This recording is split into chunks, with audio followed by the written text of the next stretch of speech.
वृंदावन बिहारी लाल की जय। श्रीमद्भागवत महापुराण की जय। जय जय श्री राधे श्याम। आइए साथियों, हम सब भागवत जी को श्रवण करें। नित्य प्रति हम भागवत जी को श्रवणपान करते आ रहे हैं। तृतीय स्कंद के 33वें अध्याय को हम श्रवणपान करेंगे। कृष्णाय वासुदेवाय देवकी नंदनाय च नंदगोपकुमाराय श्रीगोविंदाय नमो नमः। हे कृष्ण करुणा सिंधु दीनबंधुजगत्पते गोपेश गोपिकाकांत श्रीराधाकांत नमोस्तुते। बोलो श्री कृष्ण कन्हैया की जय। श्रीमद्भागवत महापुराण की जय। जय जय श्री राधे श्याम। आइए हम अथ त्रयस्त्री त्रिंशोध्याय देवकी को तत्व ज्ञान एवं मोक्ष पद की प्राप्ति, ये कथा आप इसमें श्रवण करेंगे।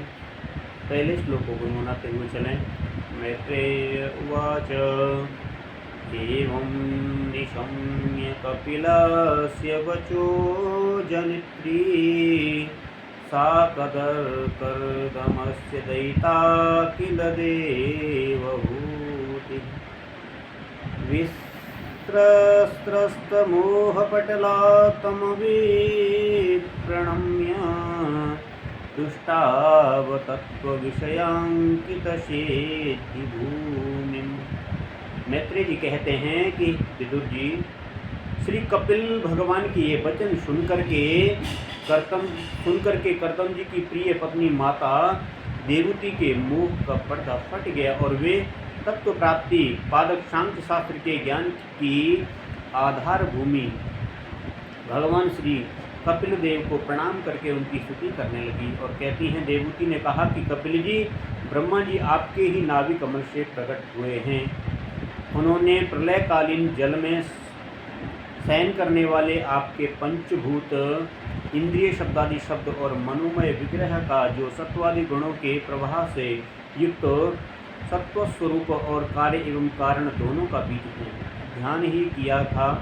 आप निष्क्रिय सत्य संकल्प और संपूर्ण जीवों के प्रभु तथा सहस्रों अचिंत्य शक्तियों से संपन्न हैं। अपनी शक्ति को गुण प्रवाह रूप से ब्रह्मादि अनंत मुनियों में विभक्त करके उनके द्वारा आप स्वयं ही विश्व की रचना आदि करते हैं। नाथ, आप यह कैसी विचित्र बात है कि जिनके उदर में प्रलय काल आने पर यह सारा प्रपंच लीन हो जाता है और जो कल्पांत में माया में बालक का रूप धारण कर अपने चरण का अंगूठा चूसते हुए अकेले ही बड़ वृक्ष के पत्ते पर शयन करते हैं, उन्हीं आपको मैंने गर्भ में धारण किया। देखो, आप पापियों का दमन और अपने आज्ञाकारी भक्तों का अभ्युदय एवं कल्याण करने के लिए स्वेच्छा से देह धारण किया करते हैं। अतः जिस प्रकार आपके वराह आदि अवतार हुए हैं, उसी प्रकार से ये कपिलावतार भी मुमुक्षुओं को ज्ञान मार्ग दिखाने के लिए हुआ है भगवान। क्यों? क्योंकि इसी कपिल भगवान के अवतार से आपके नामों का श्रवण या कीर्तन करने से तथा भूले भटके कभी कभी आपका वंदन या स्मरण करने से ही कुत्ते का मांस खाने वाला चांडाल भी सोमयाजी ब्राह्मण के समान पूजनीय हो जाता है। फिर आपका दर्शन करने से मनुष्य कृतकृत्य हो जाए, इसमें तो कहना ही क्या है। अहो, वह चांडाल भी इसी से सर्वश्रेष्ठ है कि उसकी जिह्वा के अग्रभाग में आपका ही नाम विराजमान है। जो श्रेष्ठ पुरुष आपका नाम उच्चारण करते हैं, उन्होंने तप, हवन, तीर्थ स्नान, सदाचार पालन और वेदाध्ययन सब कुछ कर लिया है। और कपिल देव जी, आप साक्षात्कार परब्रह्म हैं, आप ही परम पुरुष हैं। वृत्तियों के प्रवाह को अंतर्मुख करके अंतःकरण में आपका ही चिंतन किया जाता है। आप अपने तेज से माया के कार्य गुण प्रवाह को शांत कर देते हैं तथा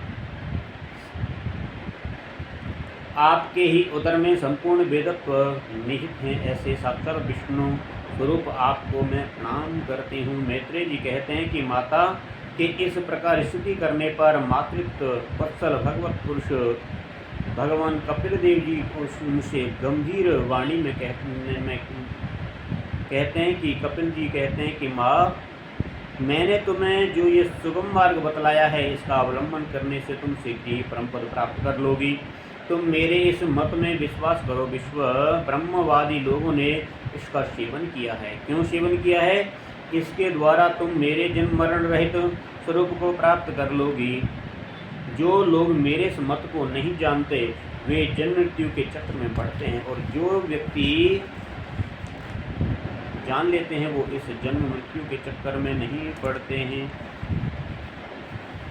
मैत्रेय जी कहते हैं, इस प्रकार अपने श्रेष्ठ आत्मज्ञान का उपदेश कर कपिल देव जी अपनी ब्रह्मवादिनी जननी की अनुमति लेकर वहां से चले गए। और तब देवूति भी सरस्वती के मुकुट सदृश अपने आश्रम में अपने पुत्र के उपदेश किए हुए योग साधन के द्वारा योगाभ्यास करते हुए समाधि में स्थित हो गई। और त्रिकाल स्नान करने से उसकी घुंघराली हल्के भूरी भूरी जटाओं में परिणत हो गई तथा चीर वस्त्रों से ढका हुआ शरीर उग्र तपस्या के कारण दुर्लभ हो गया। और उन्होंने प्रजापति कर्दम के तप और योग बल से प्राप्त अनुपम गृहस्थ सुख को जिसके लिए देवता भी तरसते थे त्याग दिया, और जिसमें दुग्ध फेन के समान स्वच्छ और सुकोमल सैया से युक्त हाथी दांत के पलंग, सुवर्ण के पात्र, सोने के सिंहासन, उन पर कोमल कोमल गद्दे बिछे हुए तथा उसकी स्वच्छ स्फटिक मणि और महामरकत मणि की भीतों में रत्नों की बनी हुई रमणी मूर्तियों के सहित मणि में दीप जगमगा रहे थे, जो फलों से लदे हुए अनेकों दिव्य वृक्षों से सुशोभित था।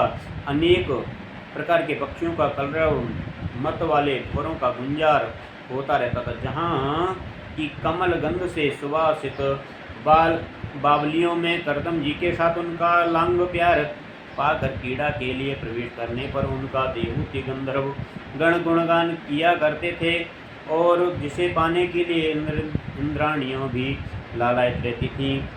उस गृहोद्यान की भी ममता उन्होंने त्याग दी, और किंतु पुत्र वियोग से व्याकुल होने के कारण से अवश्य उनका मुख कुछ उदास हो गया। पति के वनगमन के अनंतर पुत्र का भी वियोग हो जाने से वे आत्मज्ञान संपन्न होकर भी ऐसी व्याकुल हो गई जैसे बछड़े के बिछुड़ने जाने से उसे प्यार करने वाली गौवत्स विदुर अपने पुत्र कपिल देव स्वरूप भगवान हरि का ही चिंतन करते हुए कुछ ही दिनों में ऐसे ऐश्वर्य संपन्न घर से भी उपरत हो गई। फिर वे कपिल देव जी ने भगवान के जिस ध्यान करने योग्य प्रसन्न बदनार विंद युक्त स्वरूप का वर्णन किया था, उसके एक एक अवयव का तथा उस समग्र रूप का भी चिंतन करते हुए ध्यान में तत्पर हो गई। भगवत भक्ति के प्रवाह, प्रबल वैराग्य और यथोचित कर्मानुष्ठान से उत्पन्न हुए ब्रह्म साक्षात्कार कराने वाले ज्ञान द्वारा चित्त शुद्ध हो जाने पर वे सर्वव्यापक आत्मा के ध्यान में मग्न हो गई, जो अपने स्वरूप के प्रकाश से माया जनित आवरण को दूर कर देता है। इस प्रकार जीव के अधिष्ठान भूत पर ब्रह्म भगवान में ही बुद्धि की स्थिति हो जाने से उनका जीव भगवान निवृत्त हो गया, और वे समस्त क्लेशों से मुक्त होकर के परमानंद में निमग्न हो गई। अब निरंतर समाधिस्थ रहने के कारण से उनकी विषयों के सत्यत्व की भ्रांति मिट गई, और उन्हें अपने शरीर की भी शुद्ध न रही। जैसे जागे हुए पुरुष को अपने स्वप्न में देखे हुए शरीर की नहीं रहती। उनके शरीर का पोषण भी दूसरों के द्वारा ही होता था, किंतु किसी प्रकार का मानसिक क्लेश न होने के कारण से वह दुर्बल नहीं हुआ। उनका तेज और भी निखर गया, और वह मैल के कारण से धूमयुक्त अग्नि के समान शोभित हो गया। उनके बाल बिखर गए और वस्त्र भी गिर गया था, तथापि निरंतर भगवान में ही चित्त लगा रखा उन्होंने, क्योंकि अपने तपो युग में शरीर की भी कुछ भी शुद्धि नहीं थी। केवल प्रारब्ध ही उनकी रक्षा करता था। विदुर जी, इस प्रकार से देवहूति ने भगवान कपिल देव जी के बताए हुए मार्ग द्वारा थोड़े ही समय में नित्य मुक्त परमात्मा स्वरूप भगवान को प्राप्त कर लिया। और वीर वर जिस स्थान पर उन्हें सिद्धि प्राप्त हुई वह परम पवित्र क्षेत्र त्रिलोकी में सिद्ध पद नाम से विख्यात हुआ। साधु स्वभाव विदुर जी योग साधन के द्वारा उनके शरीर के सारे दैहिक मल दूर हो गए थे। वह एक नदी के रूप में परिणत हो गया जो सिद्धगण से सेवित और सब प्रकार की सिद्धि देने वाली है। महायोगी भगवान कपिल जी की माता जी की आज्ञा ले पिता के आश्रम से ईशान कोण की ओर चले गए। वहां स्वयं समुद्र में उनका पूजन करके उन्हें स्थान दिया। वे तीनों लोगों को शांति प्रदान करने के लिए योग मार्ग का अवलंबन कर समाधि में स्थित हो गए और सिद्ध चारण गंधर्व मुनि और अप्सरा गण उनकी स्तुति करते हैं तथा सांख्याचार्य गण भी उनका सब प्रकार स्तुवन करते रहते हैं। निष्पाप विदुर जी, तुम्हारे पूछने से मैंने तुम्हें यह भगवान कपिल और देवहूति का परम पवित्र संवाद सुनाया। यह कपिल देव का मत आत्मयोग का गूढ़ रहस्य है। जो पुरुष इसका श्रवण या वर्णन करता है वह भगवान गरुड़ध्वज की भक्ति से युक्त होकर के शीघ्र ही हरि के चरणारविंदों को प्राप्त कर लेता है। जय श्रीमद्भगवते महापुराणे पुराणे वैयासिक्या अष्टादश सहस्रायां पारमहंस्यायां सहितायां तृतीय स्कंदे कपिलेयोपाख्याने त्रयस्त्रिंशोऽध्यायः। पहला स्कंद यहाँ पर विश्राम हुआ। आइए पहले श्लोक स्कंद को विश्राम करें। हरे कृष्ण कृष्ण कृष्ण हरे हरे, हरे राम राम राम हरे हरे, हरे राम राम राम हरे हरे। बोलिए श्री बांके बिहारी लाल की जय। श्रीमद्भागवत महापुराण की जय। जय श्री राधे श्याम। जय श्री कृष्ण। साथियों नमस्कार। हमने पहले इस स्कंद को विश्राम किया है। अब कल से हम दूसरे स्कंद में प्रवेश करेंगे, क्योंकि तीसरे स्कंद जो है विश्राम हुआ है हमारा। माफ़ी चाहता हूँ प्रभु कि तृतीय स्कंद जो है वो विश्राम हुआ है। चतुर्थ स्कंद में हम प्रवेश करेंगे कल से। भागवत जी के चौथे स्कंद को प्रणाम करते हुए हम यहीं पर विश्राम करते हैं। ओम नमो भगवते वासुदेवाय। श्रीमद्भागवत महापुराणम चतुर्थ स्कंद पर श्रीमद् आरंभ करते हैं। हरे कृष्ण कृष्ण कृष्ण हरे हरे, हरे राम राम राम हरे। बांके बिहारी लाल।